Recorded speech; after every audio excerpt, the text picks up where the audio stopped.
Video like जरूर कर लीजिए और ऐसे वीडियो लगातार फ्री में पाने के लिए चैनल को तुरंत सब्सक्राइब कर लीजिए और बेल आइकन को जरूर टैप कर लीजिए ताकि आगे भी सारे वीडियो आपको मिलते रहे। यूट्यूब में फॉलो करते हैं तो प्लीज ये वाला फ्री टेलीग्राम चैनल जरूर ज्वाइन कर लीजिएगा। सारे नोटिफिकेशन सारे अपडेट यहीं पे आते हैं, ध्यान रखिए। नमस्कार दोस्तों, ज्योग्राफी के एक और लेक्चर में आपका स्वागत है। हम लोग संपूर्ण इंडियन ज्योग्राफी को कवर कर रहे हैं, इसके बाद वर्ल्ड ज्योग्राफी को। पूरा सिलेबस में जितने टॉपिक हैं उसको मैं करा रहा हूँ। सेकंड लेक्चर इसका, फॉलो करिए इसको। पहला लेक्चर मैं डाल चुका हूँ, इसके बाद आपको 1000 MCQ से प्रैक्टिस भी करवा दी जाएगी, ठीक है। ऐसे ही संपूर्ण तैयारी आप अगर हमारे exclusive videos plus study material, test series, quiz संपूर्ण ले सकते हैं। इन नंबरों पे कांटेक्ट करके आपको पूरे वीडियोस मिल जाएंगे पहले से ही, ठीक है। चलिए, तो सबसे पहले आज है भारत की पर्वत श्रृंखला, हिंदी इंग्लिश दोनों में। तो सबसे पहले बात करते हैं ईस्टर्न घाट, हिंदी में बोले तो पूर्वी घाट, ठीक है। ईस्टर्न घाट कहाँ कहाँ आता है भाई? तो ईस्टर्न घाट आप देख सकते हो, पश्चिम बंगाल का थोड़ा सा पार्ट आ जाता है, उड़ीसा आ जाता है, आंध्र प्रदेश आ जाता है, तमिलनाडु, ये ईस्टर्न घाट में आ जाता है, ठीक है। और यही वेस्टर्न घाट की बात कर ले तो वेस्टर्न घाट में आपका गुजरात को भी थोड़ा सा लिया जाता है, आप इसमें गुजरात भी ऐड कर सकते हो। गुजरात भी आ जाता है, महाराष्ट्र आ जाता है, गोवा, कर्नाटक, केरल, तमिलनाडु। और वही अरावली पर्वत की बात करें तो गुजरात, राजस्थान, हरियाणा ये आ जाता है अरावलीज में। कॉर्डेमोम पर्वत की बात करें तो कॉर्डेमोम में केरल और तमिलनाडु आता है, ठीक है। केरल और तमिलनाडु कॉर्डेमोम में। अन्नामलाई की बात करें, अन्नामलाई, इसमें भी केरल और तमिलनाडु आ जाता है। अन्नामलाई में कौन आ जाता है? अन्नामलाई में केरल और तमिलनाडु आ जाता है, ठीक है। और ऐसे नीलगिरी की बात करें, नीलगिरी 3 राज्यों में है, तमिलनाडु, केरल, कर्नाटक। तमिलनाडु, केरल, कर्नाटक। पढ़नी माउंटेन रेंज ये तमिलनाडु में आती है, पढ़नी माउंटेन रेंज। सतपुरा की बात करें तो गुजरात, महाराष्ट्र, MP, छत्तीसगढ़। कहाँ कहाँ? गुजरात, महाराष्ट्र, MP, छत्तीसगढ़। विंध्यास रेंज में गुजरात, MP, UP आ जाता है, विंध्यास में गुजरात, MP, UP। और गारो की बात करें, गारो में मेघालय आ जाता है, खासी मेघालय, जयंतिया भी मेघालय। पीर पंजाल की बात करें तो जम्मू कश्मीर और हिमाचल प्रदेश का भी थोड़ा पार्ट आता है। काराकोरम लद्दाख रेंज में आ जाता है। अब ऐसे ही भारतीय राज्यों के उच्चतम शिखर है, यानी highest peak of Indian state, जैसे अरुणाचल प्रदेश है। अरुणाचल प्रदेश की सबसे ऊंची चोटी कांगतो है। कौन सी है? कांगतो है, जो कि ईस्टर्न हिमालय में पड़ती है, ठीक। अरुणाचल की पूछ लेगा सबसे ऊंची चोटी तो कांगतो पर्वत बताओगे। उड़ीसा की सबसे ऊंची चोटी देवमाली है। कौन सी है उड़ीसा की सबसे ऊंची चोटी? देवमाली। हिमाचल प्रदेश की सबसे ऊंची चोटी लियोपार्गिल है। कौन सी है? लियोपार्गिल। राजस्थान की सबसे ऊंची चोटी है गुरु शिखर पर्वत, जो कि अरावली माउंटेन में पड़ती है, गुरु शिखर पर्वत। जम्मू कश्मीर की सबसे ऊंची चोटी माउंट केटू है, काराकोरम रेंज में।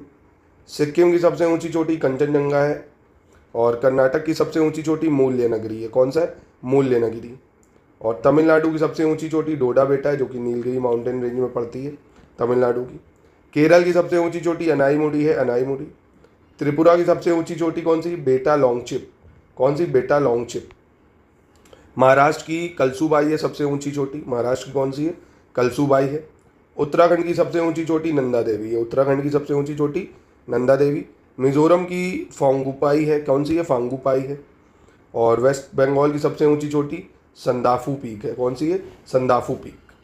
नागालैंड की सबसे ऊंची चोटी सारामाती है। अंडमान निकोबार की सबसे ऊंची चोटी सैडल पीक है। कौन सी है? Saddle peak. फिर भारत के उच्चतम पर्वत की बात करें तो कंचनजंगा आ जाता है। और पियोगो को भी शामिल कर लें तो माउंट केटू आ जाता है, जिसको गॉडविन ऑस्टिन के रूप में भी जानते हैं। भारत की सबसे पुरानी पर्वत श्रृंखला माउंटेन रेंज जो है अरावली है। पश्चिम घाट तथा दक्षिण भारत की सबसे ऊंची चोटी है ना वेस्टर्न घाट, और साउथ इंडिया की सबसे ऊंची चोटी अनाईमुडी है, जो कि केरल में है, ये याद रखना। और अरावली पर्वत श्रृंखला की सबसे ऊंची चोटी माउंट आबू के समीप राजस्थान है, गुरु शिखर पर्वत जो है ना, ये अरावली का सबसे ऊंचा पर्वत है। और आयसाना हिल जो नई दिल्ली में जहाँ राष्ट्रपति भवन बना है वो अरावली पर्वत का ही हिस्सा है। पर्वत श्रृंखला तो दक्षिण पठार को उत्तरी भारत से भौगोलिक रूप से अलग करती है, वो विंध्य पर्वत श्रृंखला है ना, विंध्य पर्वत नॉर्थ को साउथ से अलग करती है। फिर कह रहा पश्चिमी घाट को किस नाम से जाना जाता है? सह्याद्री हिल्स के नाम से जाना जाता है, वेस्टर्न वैलीज, और also known by the name of Sahyadri hills. और वह पर्वत जिस पर प्रसिद्ध वैष्णो देवी मंदिर है, वैष्णो देवी मंदिर किस पर्वत पर है? त्रिकुटा पर्वत पर है, त्रिकुटा पर्वत। कैलाश पर्वत हिंदू पौराणिक कथाओं के भगवान शिव का निवास तिब्बत में है। माउंट एवरेस्ट विश्व का सर्वोच्च पर्वत शिखर है, इसकी ऊंचाई 8848.86 मीटर है, ठीक है। और भारत का सर्वोच्च पर्वत शिखर माउंट गॉडविन ऑस्टिन या केटू है। यह पर्वत शिखर काराकोरम श्रेणी में है, समुद्र तल से इसकी ऊंचाई 8611 मीटर है, ठीक है। इन दोनों की ऊंचाई याद रखना, 8848 और 8611। अब जैसे कुछ हिमालय के बहुत ऊंचे चोटियाँ, इनमें से आपको क्या होगा ना, 5-6 दे देगा, कहेगा क्रम में लगाओ बड़े से छोटे में, तो अक्सर आपको बड़े से छोटे में आरओ में पीसेज में इस तरह के प्रश्न आते हैं, तो थोड़ा सा आइडिया इन पर्वतों का होना चाहिए। जितने दिए बस ये, जैसे माउंट एवरेस्ट है, सबसे ऊंचा है 8,848.86। फिर माउंट एवरेस्ट के बाद आप देख पा रहे होंगे कंचनजंगा यहाँ पे आ रहा है 8598 किलोमीटर मतलब मीटर के आसपास। अगर K2 को भी हम इसमें ऐड कर दें तो वो और है 8600 के आसपास दूसरे नंबर पे। फिर मकालू आप देख पा रहे होंगे 8481। धौलागिरी नेपाल में पड़ता है 8172। नंगा पर्वत 8126 मीटर है। अन्नपूर्णा 8078। नंदा देवी 7817 है। कामेत 7756 है।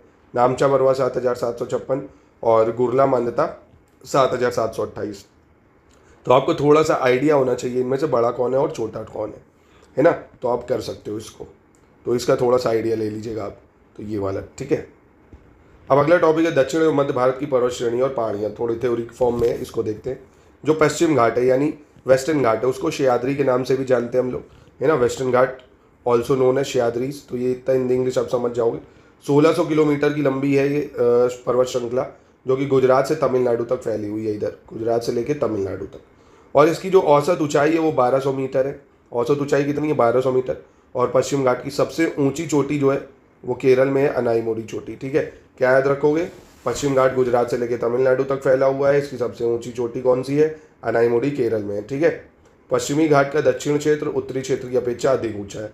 तभी तो भाई सबसे ऊंची चोटी हमें केरल में मिलती है ना, क्योंकि सबसे ऊंची चोटी हमें नीचे, जैसे जैसे नीचे जाएंगे पर्वत श्रृंखला ऊंचाई बढ़ती जाएगी। ठीक है, तो ये आपको स्टेटमेंट बेस पूछ ले तो याद रहना, मतलब याद रखना चाहिए आपको कि जो पर्वत श्रृंखला है, एक सेकेंड, वेस्टर्न घाट में अगर हम नीचे चलेंगे ऐसे तो वो बढ़ती जाएगी, इसलिए सबसे ऊंची चोटी अनाईमोडी केरल में पाई जाएगी। पहाड़ियों की रानी के नाम से विख्यात नीलगिरी पहाड़ियाँ पूर्वी घाट और पश्चिमी घाट के सम्मेलन स्थित मतलब स्थल पर अवस्थित हैं। मतलब नीलगिरी हिल्स जो है, जिनको क्वीन ऑफ हिल्स कहते हैं, ये at the junction of eastern Ghat and western Ghat, जहाँ पे ईस्टर्न घाट वेस्टर्न घाट मिलते हैं, नीलगिरी पर्वत पे मिलते हैं। ठीक है, और इसमें एक इम्पॉर्टेंट चीज़ ये है, डोडा बेटा जो है, डोडा बेटा नीलगिरी पहाड़ की सबसे ऊंची चोटी है। तो कन्फ्यूजन नहीं होनी चाहिए। वेस्टर्न घाट यानी पश्चिमी घाट की सबसे ऊंची चोटी केरल की अनाईमोडी है, और नीलगिरी की सबसे ऊंची चोटी डोडा बेटा हो जाएगी। कौन सी? डोडा बेटा। नीलगिरी पर्वतमाला 3 राज्यों में है, तमिलनाडु, केरल, कर्नाटक। ठीक, और दक्षिण भारत की प्रसिद्ध जो टोडा ट्राइब है वो तमिलनाडु यहीं पे पाई जाती है, नीलगिरी हिल्स में, है ना। टोडा जनजाति तमिलनाडु में पाई जाती है। ठीक है, और इसके बाद कह रहा है शांत घाटी या मौन घाटी, जिसको साइलेंट वैली कहते हैं, केरल के पलक्कड़ जिले में स्थित है। ठीक है, साइलेंट वैली कहाँ पे? केरल में है। फिर कार्डेमोम पहाड़ियाँ या कार्डेमोम हिल दक्षिण भारत में दक्षिण पश्चिमी घाट के केरल के दक्षिण पूर्वी हिस्से तथा तमिलनाडु के दक्षिण पश्चिम हिस्से में अवस्थित है। तो कार्डेमोम हिल, ये कार्डेमोम हिल की बात कर रहा है, ये इधर वाली। ठीक है, केरल साइड पे स्थित है। अन्नामलाई पहाड़ियाँ केरल एवं तमिलनाडु राज्य की सीमाओं पर अवस्थित हैं। तो ये भी इंपॉर्टेंट है। अगर पूछ ले अन्नामलाई हिल्स कहाँ है, तो केरल और तमिलनाडु राज्य की सीमा पर। अन्नामलाई केरल और तमिलनाडु के बॉर्डर स्टेट्स पर अवस्थित है। और अन्नामलाई की हाईएस्ट पीक है अनाईमोडी। कौन सी है? अनाईमोडी। तो कोई भी इसमें आपको कन्फ्यूज़न नहीं रखनी है। क्या क्या मैंने बताया, फिर से एक बार मैं इरेज करके आपको बता देता हूँ कि भैया पश्चिम घाट की सबसे ऊंची चोटी अनाईमोडी है। नीलगिरी हिल्स की सबसे ऊंची चोटी कौन सी है? आपकी डोडा बेटा है। और नीलगिरी में ही वेस्टर्न घाट ईस्टर्न घाट मिलते हैं, और टोडा ट्राइब भी यहीं रहती है। और अन्नामलाई पहाड़ियाँ जो है वो केरल तमिलनाडु राज्य की सीमा पे हैं। अन्नामलाई की सबसे ऊंची चोटी अनाईमोडी है। ठीक है, अब आ जाते हैं सतपुड़ा रेंज में। Satpura is a part of Deccan plateau और there expansion in the state of. Satpura किन किन राज्यों में फैला है? MP, Maharashtra. The Satpura range are located between 2 river. कौन कौन सा? Narmada river flow on the northern part and Tapti river flow on the southern part. Dhupgarh peak is the highest peak of Satpura range. तो 3 चीज़ें याद रखनी है सतपुड़ा रेंज के बारे में। तो सतपुड़ा रेंज जो है क्या क्या है? सतपुड़ा रेंज आपको याद रखनी है कि नर्मदा नदी जो है वो तथा दक्षिणी भाग पर ताप्ती नदी, यानी ऊपर नर्मदा नदी बहती है, नर्मदा, और सतपुड़ा के नीचे बहती है ताप्ती नदी। ठीक है, और सतपुड़ा की सबसे ऊंची चोटी कौन सी है? सतपुड़ा की सबसे ऊंची चोटी धूपगढ़ चोटी है। ठीक है, ये याद रखना है। अजंता श्रेणी जो है महाराष्ट्र राज्य के औरंगाबाद जिले में है। अजंता रेंज कहाँ पे? महाराष्ट्र में, औरंगाबाद में। और नल्लामलाई पहाड़ियाँ आंध्र प्रदेश में कृष्णा और पेन्नार नदी के मध्य स्थित है। तो नल्लामल्ला हिल्स अगर पूछ ले आपसे, ये कहाँ पे है? कौन सी 2 नदियों के बीच में? तो कृष्णा और पेन्नार रिवर के बीच में, आंध्र प्रदेश में। ठीक है, और यह पूर्वी घाट की पहाड़ी में पूर्वी तटीय मैदान के समानांतर, यानी ईस्टर्न घाट में आती हैं ये इधर साइड। तो नल्ला मल्ला हिल्स कहाँ पे पड़ेंगी? कृष्णा नदी और पेन्नार नदी के बीच में, आंध्र प्रदेश में। फिर इसके बाद जवादी हिल्स की बात करता है, ये तमिलनाडु में। जवादी हिल्स कहाँ पे? तमिलनाडु में पड़ती जवादी हिल्स।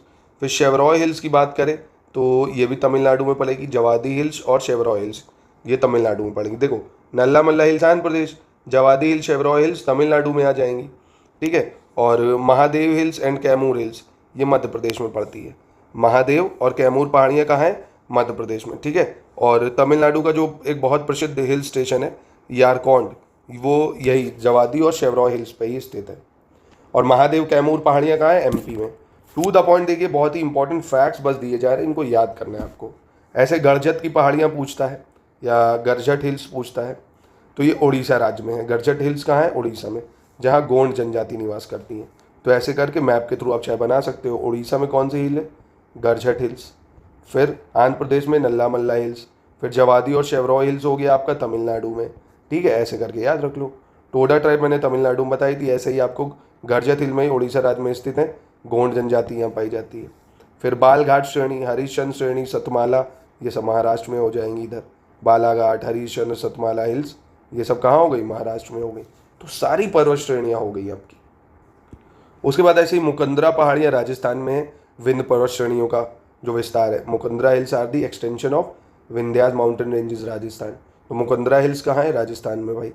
अरावली श्रेणी गुजरात के पालनपुर से लेकर राजस्थान के हरियाणा तक है, 800 किलोमीटर में फैली है, ये मैं आपको बता चुका हूँ। ये सबसे पुरानी है, यानी प्री कैम्ब्रियन काल में बनी हुई है। 600 से 570 मिलियन साल पुरानी है। विश्व की सबसे प्राचीन पर्वत श्रृंखलाओं में से एक है। सबसे ऊंची चोटी अरावली की गुरु शिखर पर्वत है, ठीक है। अगर आपसे सबसे ओल्डेस्ट फोल्ड माउंटेन पूछेगा तो ओल्डेस्ट माउंटेन कौन से? अरावली पर्वत है, बहुत ही पुराने हैं ये। और mount Abu is a part of Aravalli range, mount Abu जो है। और अरावली का सबसे ऊंचा पर्वत गुरु शिखर है। ऐसे ही महाद्वीपीय विस्थापन सिद्धांत के अनुसार भारतीय स्थलपिंड गोंडवाना लैंड का भाग है, यानी कॉन्टिनेंटल ड्रिफ्ट थ्योरी अगर देखें जो Indian land mart is a part of Gondwana land, तो हम लोग गोंडवाना लैंड का पार्ट है। फिर इसके बाद कह रहा है प्रायद्वीपीय पठार आग्नेय तथा रूपांतरित शैलों वाली कम ऊंचाई पहाड़ियों एवं चौड़ी घाटियों से बना है। तो हम लोग कल के लेक्चर में ही देखा था कि जो हमारा साउथ का पार्ट है ये इंडिया दक्षिण भारत है, ये इग्नियस और मेटामॉर्फिक रॉक का बना हुआ है, ठीक है। और दक्षिण भारत की सबसे ऊंची चोटी देखी ली हमने, अनाईमुडी है, जो कि नीलगिरी पर्वत श्रृंखला में स्थित है। कहाँ पे है? नीलगिरी पर्वत श्रृंखला में अनाईमुडी। अब कुछ इंपॉर्टेंट वन लाइनर फैक्ट देते हैं, जैसे पामीर की गांठ या north of Pamir Tibet is situated in the trans Himalayas only. Pamir की गांठ जो है तिब्बत में ट्रांस हिमालय में स्थित है। काराकोरम पर्वत श्रेणी ट्रांस हिमालय का हिस्सा है। हिंदू धर्म का पवित्र कैलाश पर्वत जो है वो ट्रांस हिमालय पर्वतमाला की पश्चिम हिस्से में आता है। माउंट कैलाश कहाँ आता है? ट्रांस हिमालयाज रेंज में ही आता है। ऐसे ही धारवाड़ क्रम की जो चट्टानों का निर्माण है वो आर्कियन क्रम की चट्टानों के रूपांतरण अथवा भ्रंशन से हुआ है, यानी Dharwad sequence were formed by the metamorphosis or faulting of the rock of Archean sequence. These rocks are highly metallic in which minerals like gold, iron, manganese, mica, cobalt, मतलब इसमें बहुत सारे मिनरल्स पाए जाते हैं, ठीक है। और कडप्पा क्रम की जो चट्टान है उनका निर्माण धारवाड़ क्रम की चट्टानों के बाद हुआ है। ये स्टेटमेंट में आपसे पूछ सकता है क्या कि धारवाड़ क्रम की चट्टानों का निर्माण आर्कियन क्रम की चट्टानों के रूपांतरण से हुआ है, ऐसे पूछ सकता है डायरेक्ट स्टेटमेंट में कि धारवाड़ क्रम की चट्टानों का निर्माण आर्कियन क्रम की चट्टानों के रूपांतरण से हुआ है और कडप्पा क्रम की चट्टानों का निर्माण धारवाड़ क्रम की चट्टानों के बाद हुआ है। यानी पहले धारवाड़ क्रम की चट्टानें बनी हैं जिसमें बहुत सारे मिनरल पाए जाते हैं, फिर कडप्पा सीरीज बनी है, ठीक है। ऐसे आपको पूछ सकता है। विंध्य क्रम की चट्टानों का निर्माण जो है अगर देखें वो जल निक्षेपों द्वारा हुआ है कडप्पा क्रम की चट्टानों के बाद। तो सबसे पहले क्या बनी है? धारवाड़ रॉक, फिर कडप्पा रॉक और फिर आपकी बनी है विंध्यास रॉक, ठीक है। ये क्रम आपसे पूछ सकता है इस तरह से स्टेटमेंट डीप में, तो याद रखना धारवाड़ बनेगी, फिर कडप्पा रॉक बनेगी, फिर विंध्यास रॉक बनेगी, ठीक है। इसके बाद कह रहा है the rock of Gondwana sequence were form long after the rock of Vindhyas. अब विंध्यास की भी बात बनेगी गोंडवाना, जहाँ से हमें कोल मिलता है गोंडवाना रॉक से, जितना भी कोल मिलता है गोंडवाना रीजन से मिलता है। यानी विंध्य क्रम की चट्टान के काफ़ी समय बाद गोंडवाना क्रम की चट्टानों का निर्माण होगा और इस गोंडवाना क्रम में हमें कोयला क्षेत्र मिलता है सबसे ज़्यादा। तो समझ गए ना, कोई डाउट तो नहीं है ना। सबसे पहले धारवाड़ बन रही है, फिर उसके बाद कडप्पा बन रही है, विंध्यास बन रही है, फिर गोंडवाना रॉक बन रही है। सीक्वेंस याद रखना है आपको। फिर ऐसे ही पटकाई पहाड़ियों की बात करेंगे असम, मणिपुर, मेघालय, मिजोरम, नागालैंड में, और मीज़ो पहाड़ियाँ त्रिपुरा से संलग्न है। भारत के प्रमुख हिमालयी राज्य, मतलब हिमालय कहाँ कहाँ पाया जाता है अगर पूछ ले तो जम्मू कश्मीर है, हिमाचल प्रदेश, उत्तराखंड, सिक्किम, अरुणाचल प्रदेश, मेघालय, नागालैंड, मणिपुर, मिजोरम, त्रिपुरा। इसके अलावा असम और पश्चिम बंगाल के पहाड़ी क्षेत्र में भी ये पाया जाएगा। इसमें लद्दाख को भी ऐड कर लेना है ना। कुल मिला के 13 स्टेट और यूटीज आ जाते हैं। पश्चिमी घाट भी हम लोग देख चुके हैं, गुजरात, महाराष्ट्र, गोवा, कर्नाटक, तमिलनाडु, केरल राज्यों में फैला हुआ है। पुलिकट भारत की दूसरी सबसे बड़ी जो है लैगून झील है, तमिलनाडु और आंध्र प्रदेश में Pulicat lake. Oxbow lake are more common in the middle Gangetic plain because the river in this part flow in the form of vapours. यानी मध्य गंगा का जो मैदान है वहाँ गोखुर झील अधिक पाई जाती है। तो आपसे स्टेटमेंट में पूछ सकता है कि ऑक्सबो लेक या गोखुर झील सबसे ज़्यादा कहाँ पाई जाती है, तो जो मध्य गंगा मैदान है वहाँ पे, ठीक है, क्योंकि इस भाग में नदियाँ विसर्ग के रूप में बहती हैं। असरसन रीजन में पूछ सकता है, भाई कथन दे देगा ऐसे करके कथन कि मध्य गंगा मैदान में गोखुर झील अधिक पाई जाती। कारण क्योंकि यहाँ पे कह देगा इस भाग में नदियाँ तेज बहती हैं, तो आप कहोगे नहीं, इस भाग में नदियाँ विसर्ग के रूप में बहती हैं, है ना, विसर्ग के रूप में, ऐसे सांप की तरह, है ना, विसर्ग के रूप में। तो ये कारण कथन कारण में भी दिए जा सकते हैं प्रश्न। फिर कह रहा वेलीकोंडा, पालकोंडा पर्वत और नगारी पहाड़ियाँ आंध्र प्रदेश में। वेलीकोंडा, पालकोंडा, नागरी हिल्स ये कहाँ है? आंध्र प्रदेश में। फिर Ladakh is the cold desert of India. Ladakh को शीत मरुस्थल कहा जाता है। और महाराष्ट्र की सबसे ऊंची चोटी अभी मैं देख चुका हूँ, मतलब बता चुका हूँ आपको, कलसूबाई है, ठीक है।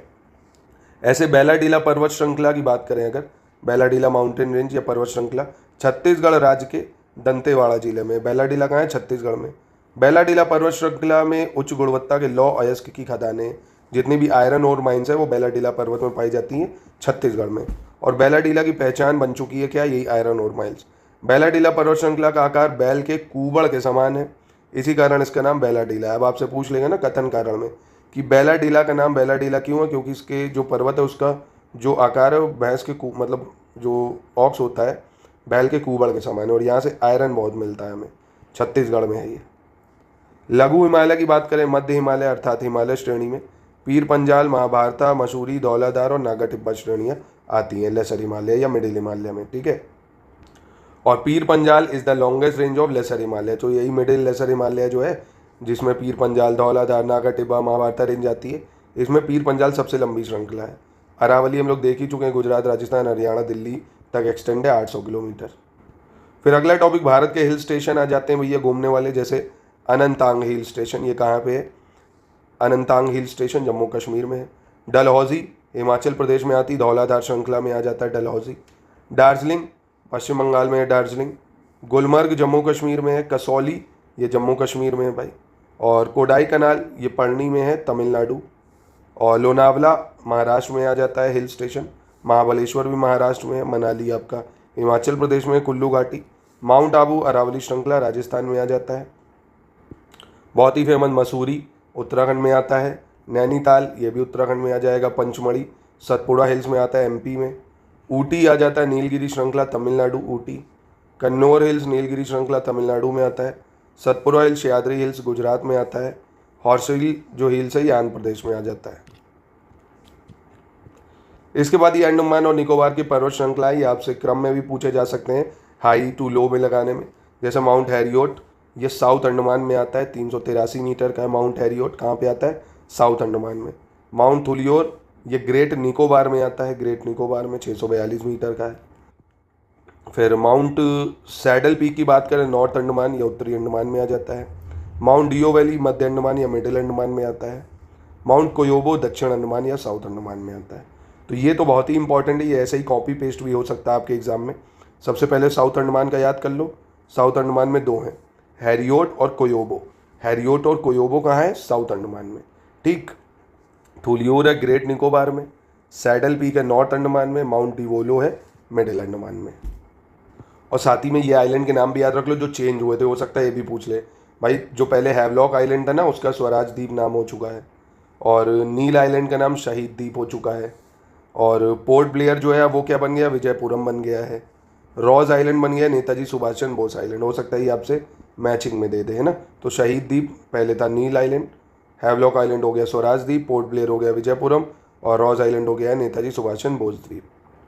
अब आता है major plateaus of India, Bharat के प्रमुख पठार। तो सबसे पहले आता है जैसे छोटा नागपुर प्लेट्यू है, रांची प्लेट्यू है, हजारीबाग प्लेट्यू है, कोडरेमा प्लेट्यू है, मेघालय और शिलोंग प्लेट्यू आ जाता है, डेक्कन प्लेट्यू है, तेलंगाना प्लेट्यू है, बाघेलखंड है, बुंदेलखंड है और मालवा प्लेट्यू है ना। तो इनमें से अगर आप देखेंगे दक्कन का पठार भारत में सबसे बड़ा पठार है। दक्कन का पठार जो महाराष्ट्र, एमपी, गुजरात, कर्नाटक, आंध्र प्रदेश इसमें आता है। तो दक्कन का पठार कहाँ कहाँ आता है? महाराष्ट्र है, एमपी है, गुजरात है, कर्नाटक है, आंध्र प्रदेश में। गोदावरी नदी दक्कन के पठार के दो भागों में विभाजित करती है। कौन सी नदी? गोदावरी नदी दक्कन को दो भागों में विभाजित करती है। कौन कौन से? एक तो तेलंगाना पठार और कर्नाटक पठार, ठीक है। तो ये भी आपको याद रखना। Godavari river divide Deccan plateau into two parts, Telangana plateau and Karnataka plateau. फिर उसके बाद कह रहा प्रायद्वीपी भारत की चट्टानों की जो उत्पत्ति है, जो पेनिनसुलर इंडिया ओरिजिनेट हुआ है, वो हुआ 3600 मिलियन वर्ष पूर्व। और कार्बोनीफेरस युग के पहले ये गोंडवाना लैंड का ही भाग था। यानी जो पेनिनसुलर इंडिया है ये किसका भाग था? गोंडवाना लैंड का भाग था। और कार्बोनीफेरस युग के दौरान दामोदर, सोन, महानदी और गोदावरी बेसिन में कोयले का निर्माण हुआ है। किसका? कोयले का। जबकि क्रिटेशियस युग के दौरान अत्यधिक ज्वालामुखी उद्गार से दक्कन ट्रैप का निर्माण हुआ है। यानी जो कोल है, कोल ये कैसे बना है? Coal was formed in Damodar, Son and Mahanadi and Godavari basin, जहाँ पे याद पाया जाता है छत्तीसगढ़, झारखंड, यहाँ पे ये कार्बोनीफेरस एरा में बना है। और जो दक्कन ट्रैप है ये बना है एक्सट्रीम वॉल्केनिक इरप्शन से। यानी ये जो पठार है दक्कन का, ये लावा ओरिजिन से हुआ है, बहुत वॉल्केनो फटा है उसके लावा से बना हुआ है, तभी काली मिट्टी पाई जाती है यहाँ पे ना। Eastern extension of middle highland is locally known as Bundelkhand and Baghelkhand. यानी मध्य उच्च भूमि का पूर्वी विस्तार। भाई यही मध्य उच्च भूमि जो है इसका पूर्वी विस्तार होने लगा है, तो ये थोड़े ऊंचे ऊंचे पठार बन गए बुंदेलखंड और बाघेलखंड के नाम से। फिर बात आती है Chota Nagpur plateau drained by the Damodar river is a part of middle highland. The plateau extend mainly in Jharkhand, northern part of Chhattisgarh and Purulia district of West Bengal. आसान शब्दों में कहें तो छोटा नागपुर पठार जो है दामोदर नदी द्वारा अपवाहित है, यानी दामोदर नदी बहती है यहाँ पे। और छोटा नागपुर प्लेट्यू पाया जाएगा झारखंड में, छत्तीसगढ़ में और पश्चिम बंगाल के पुरुलिया जिले में। यानी झारखंड, छत्तीसगढ़ और थोड़ा सा पश्चिम बंगाल। और वहीं दक्कन ट्रैप जो है इसमें काली मृदा पाई जाती है, जिसका निर्माण बसाल्ट लावा के अपक्षय से हुआ है। बताया ना भी, लावा ओरिजिन से दक्कन ट्रैप बना है, ब्लैक सॉइल इसलिए पाई जाती है। और प्रायद्वीपी पठार का एक भाग उत्तर पूर्व में पाया जाता है। इसे स्थानीय रूप से मेघालय पठार, कार्बी आंगलोंग पठार तथा उत्तर कचार पहाड़ी के नाम से जाना जाता है। यानी a part of peninsular plateau is found in the north east, it's locally known as Meghalaya plateau. यानी जो नॉर्थ ईस्ट में यही प्लेट्यू पाया जाएगा उसको मेघालय प्लेट्यू कहा गया है, और कार्बी एमलोंग प्लेट्यू कहा गया है, या नॉर्थ चाचर हिल्स कहा गया है। It is separated from the peninsular part by Malda gap due to fault. The three important hills in the Meghalaya plateaus are Garo, Khasi, Jaintia. आसान शब्दों में कहें जो नॉर्थ ईस्ट में प्लेट्यू है, मेघालय में गारो, खासी, जयंतिया ये है, ठीक है। एक बहुत इंपॉर्टेंट पॉइंट है दंतकर्ण्या क्षेत्र या दंतकर्ण्या रीजन। ये एग्जाम में पूछा भी जा चुका है कि दंतकर्ण्या रीजन कौन कौन से क्षेत्र में पड़ता है। तो उड़ीसा, छत्तीसगढ़, आंध्र प्रदेश में फैला है। दंतकर्ण्य क्षेत्र कहाँ कहाँ फैला है? उड़ीसा, छत्तीसगढ़ और आंध्र प्रदेश में फैला है। और भांडेर पठार ये मध्य प्रदेश में, भांडेर पठार, भांडेर प्लेट्यू कहाँ है? एमपी में, मध्य प्रदेश में। और भांडेर पठार विंद रेंज का हिस्सा है। किसका है? विंद रेंज का हिस्सा है भांडेर पठार, ठीक है। तो आई होप आपको ये बहुत अच्छे से समझ में आया है। अंतिम टॉपिक अब देख लेते हैं डेजर्ट का आज का। देश का 12% भौगोलिक क्षेत्र भारतीय शुष्क क्षेत्र के अंतर्गत आता है, जिसमें गर्म रेगिस्तान तथा ठंडे रेगिस्तान है। यानी 12% जो कंट्री का एरिया है वो डेजर्ट में आता है। हॉट डेजर्ट और कोल्ड डेजर्ट मिला दे तो थोड़ा सा राजस्थान, गुजरात का हिस्सा है, बाकी ऊपर लद्दाख वगैरह आ जाता है। मरुस्थलीय क्षेत्रों को दो भागों में बांटा गया है। कौन कौन से? एक तो उष्ण, जिसमें राजस्थान का थार और कच्छ का रीजन आ जाता है। और ठंडे में बात करें तो लद्दाख और हिमाचल की स्पीति घाटी आ जाती है भाई, है ना। डेजर्ट जो है दो भागों में, हॉट और कोल्ड। थार रेगिस्तान उत्तर पूर्व में अरावली पहाड़ियों के बीच स्थित है, और पंजाब, हरियाणा, पश्चिमी घाट मतलब पश्चिम तट के कच्छ के रण तक, और उत्तर पश्चिम में सिंधु नदी के जलौढ़ मैदान तक फैला हुआ है। तो ये आपको पता ही है भाई डेजर्ट कहाँ कहाँ तक फैला हुआ है, आसान शब्दों में। और मरुस्थल के दक्षिणी भाग में बहने वाली लूनी नदी महत्वपूर्ण है। The Luni river flowing in the southern part of desert, ये जो राजस्थान के लूनी बहती है डेजर्ट के दक्षिण भाग में, ठीक है। थेरी मरुस्थल की बात करें, थेरी डेजर्ट, ये तमिलनाडु राज्य में स्थित एक छोटा सा रेगिस्तान है। इसमें लाल रेत के टीले हैं और ये थूथुकुडी जिले तक ही सीमित है। तो ये भी काफ़ी इंपॉर्टेंट है। थेरी डेजर्ट, आपको थार से कंफ्यूज हो सकते हो, इसको राजस्थान टिक कर दो ऑप्शन में, पर ऐसा नहीं होगा। Theri desert It is a small desert located in the state of Tamil Nadu, consists of red sand dunes and is confined to Thoothukudi district. आर ओ यानों में इस तरह के प्रश्न पूछे जा सकते हैं क्योंकि कंफ्यूजन हो सकती है बच्चों को। थेरी डेजर्ट को वो थार में कंफ्यूज होके राजस्थान टिक कर देंगे, है ना। या स्टेटमेंट बेस्ड भी सवाल पूछा जा सकता है, तो आपको ये कॉन्सेप्ट क्लियर होने चाहिए। तो इसीलिए ये शानदार कलरफुल नोट्स लेके आप पढ़ाई कर सकते हैं।